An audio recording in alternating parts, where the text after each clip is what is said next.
Quatro mudanças no SISU 2024 que quem quer passar em medicina precisa saber. Algumas são mais divulgadas, outras menos divulgadas, mas aqui eu vou te mostrar as mudanças e o que isso significa na prática, em termos de nota de corte, e o que a gente precisa fazer para ter a melhor estratégia.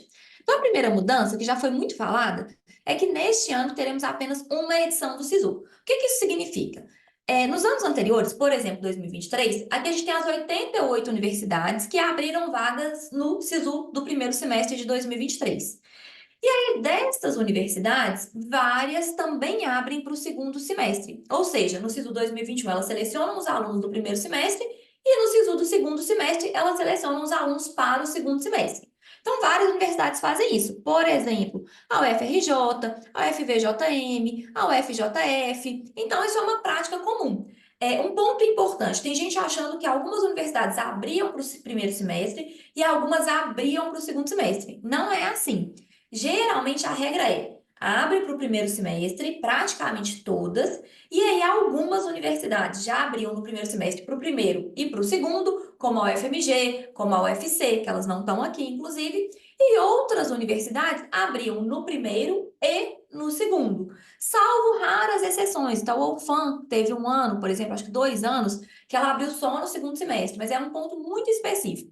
A regra geralmente era essa. Então, primeiro semestre e primeiro e segundo, algumas universidades. No caso, a gente teve 46 universidades utilizando também o SISU do segundo semestre. Por que que era bom ter um SISU do segundo semestre? Porque aí o estudante ele tinha duas chances.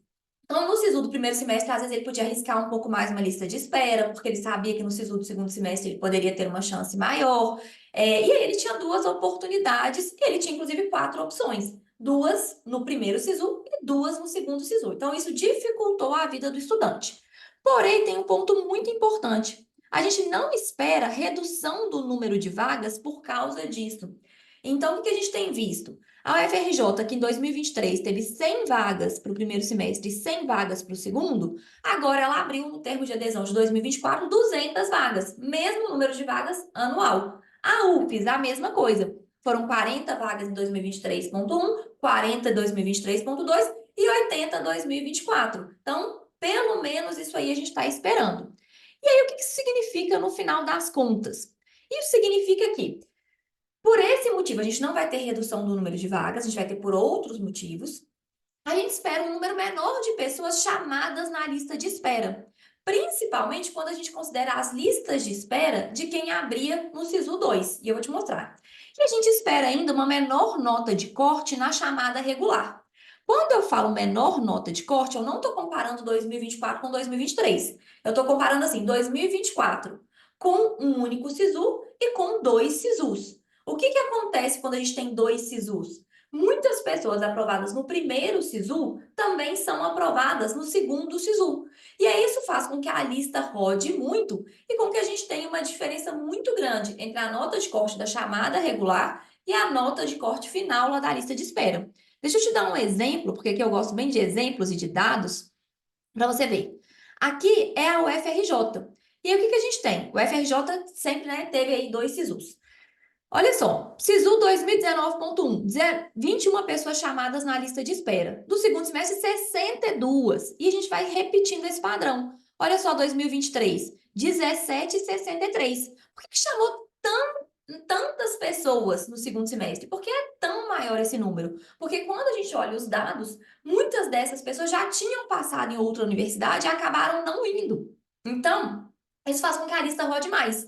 Tendo apenas um SISU, a gente não tem como ter a pessoa aprovada no SISU do primeiro semestre e a pessoa aprovada no SISU do segundo semestre. Então, a gente tem uma chance só para o estudante. Ele precisa de ter mais estratégia. É ruim porque ele tem menos uma opção. É ruim porque ele tem que arriscar menos, ele tem que ser mais conservador nessa estratégia. Mas em termos de universidade e redução das vagas ociosas, é uma boa estratégia. Tá? Não tô falando que eu concordo, discordo, é assim. E aí, aqui, olha só, para a gente ter uma ideia, na UFRJ, 826 foi a nota de corte da chamada regular do SISU 2022.2. E da lista de espera foi 810. Olha o tanto que caiu, 16 pontos. Aí o que a gente espera agora com um SISU só? Uma nota aqui intermediária. e um número menor de pessoas chamadas.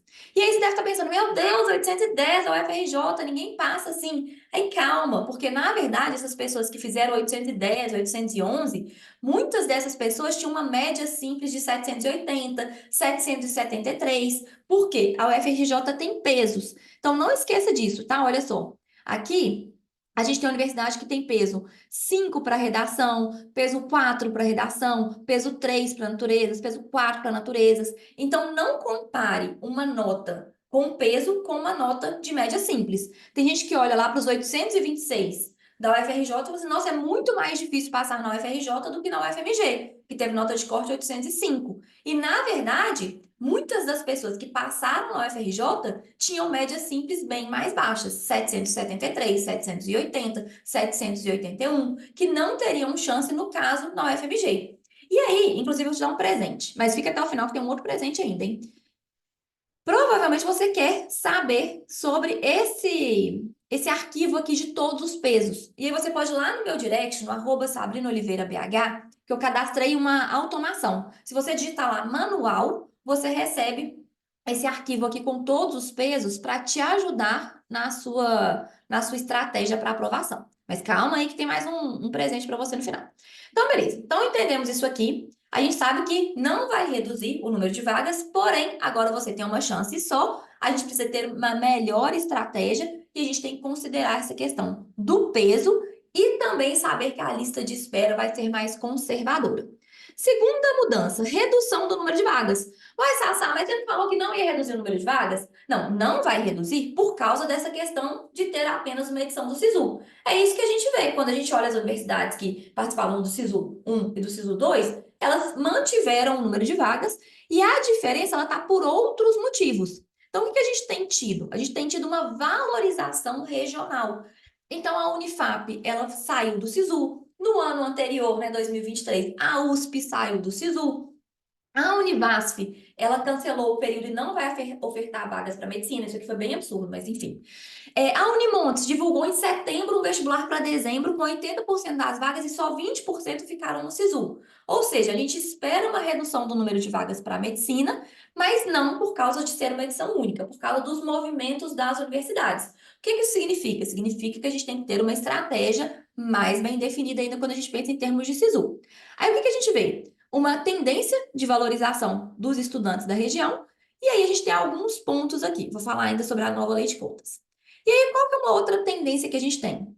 É processos seletivos próprios. Então, a UFSM voltou com o vestibular seriado, a UFSM já voltou para janeiro de 2024. A UFV divulgou para o final de 2024. A UFMG está avançando muito para um vestibular seriado, ou seja, vagas que vão ser retiradas do SISU para vestibulares próprios. E aí, por isso, é muito importante que na sua estratégia você pense no SISU, mas se você vai estudar 2024, que você pense também em outros vestibulares e inclusive em processos que utilizam o Enem fora do SISU, porque isso tem sido cada vez mais frequente e a gente espera mais vagas nestes processos ao longo de 2024, o que significa redução do SISU.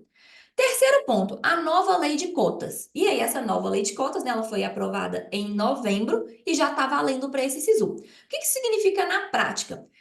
Ela vale para instituições federais, ou seja, tem várias universidades no SISU que não tem que se adequar a isso. Então, a UNEB, a Uncisal, a UENG. E aí é importante a gente ter essa atenção, porque muitas vezes você pode ser beneficiado sabendo quais estão aderindo à nova lei de cotas e quais não estão. Aí, um dos pontos que a gente tem são cotas para quilombolas. Tem uma mudança no critério de renda. Então, o que aconteceu no critério de renda? Antes era um salário mínimo e meio per capita para concorrer no critério de renda. Então, pegava a renda de todo mundo da casa, somava e dividia pelo número de pessoas que estavam ali. Aí a gente tem que tomar cuidado, porque, por exemplo, a UNEB, que é estadual, ela utiliza outro critério. Ela utiliza critério de renda familiar bruta. Então, não é renda per capita, é renda familiar. Então, por isso que é importante, no momento que você fala, peraí, eu tenho chance nessa universidade, olhar o termo de adesão. Então, procurar no Google termo de adesão 2024 da UFLA, termo de adesão 2024 do UFC. Aí você vai achar ali bem as informações. E aí, Então, a gente precisa saber, são para instituições federais, a gente mudou o critério de renda, a gente não, né? Então, foi modificado o critério de renda de um salário mínimo e meio para um salário per capita. E aí isso faz muita diferença. Inclusive, o que que essa nova lei de cotas beneficiou? Principalmente as pessoas que continuam enquadradas na cota de renda. As cotas de renda, elas provavelmente vão ter uma diminuição na nota de corte. E um outro ponto. As notas dos cotistas, antes de ser avaliada dentro da cota, vai ser avaliado na ampla concorrência. E aí, então, se a pessoa passar na ampla concorrência, ela ocupa aquela vaga, e se ela não passar, ela concorre nas cotas. Então, é comum, por exemplo, na UFES, algumas vezes a pessoa ela tem ali uma nota e ela passou na cota L5, que é a cota apenas de escola pública. Só que ela passaria na ampla concorrência. Então, o que que significa? Ela vai passar na ampla concorrência e vai liberar uma vaga ali para L5. Então, o que que a gente compara com a nova lei de cotas e sem a nova lei de cotas, né? Então, o que que a gente espera? Com a nova lei de cotas, um aumento pequeno nas notas de corte de ampla concorrência. A gente espera uma diminuição das notas de corte das modalidades de renda. E a gente esperaria uma diminuição também das notas de corte da L5, que é essa modalidade de escola pública que acontece com uma certa frequência. Em 2023 aconteceu na UFES, na UFRJ, de ter pessoas nessa cota que seriam aprovadas na ampla concorrência. Por que que eu falei esperaria? Porque, por outro lado, com os termos de adesão que a gente tem agora, a gente viu uma diminuição muito grande das cotas L1 e L5. Então, L1 é escola pública e renda, e L5, escola pública. Então, e a gente viu um aumento das vagas da L6 e L2, que aí é escola pública, PPI e renda, e PPI e escola pública. Então, PPI é preto, pardo, indígena, ok? Então, a gente esperaria, mas aí como teve um rebalanceamento ali do número de vagas das cotas, aí eu já não sei se teria essa diminuição. De novo, eu estou comparando nota de corte de 2024 com 2023? Não, eu estou comparando nota se eu olhar os dados de 2023. Se tivesse a nova lei de cotas, o que que teria? Teria ampla concorrência com uma nota de corte um pouquinho maior, L5 um pouquinho menor e as cotas de renda com uma nota de corte menor. Então, eu estou comparando dentro do mesmo ano com a nova lei de cotas e sem a nova lei de cotas. Fique claro, né? Porque tem muita coisa ainda para a gente inferir sobre a nota de corte 2024.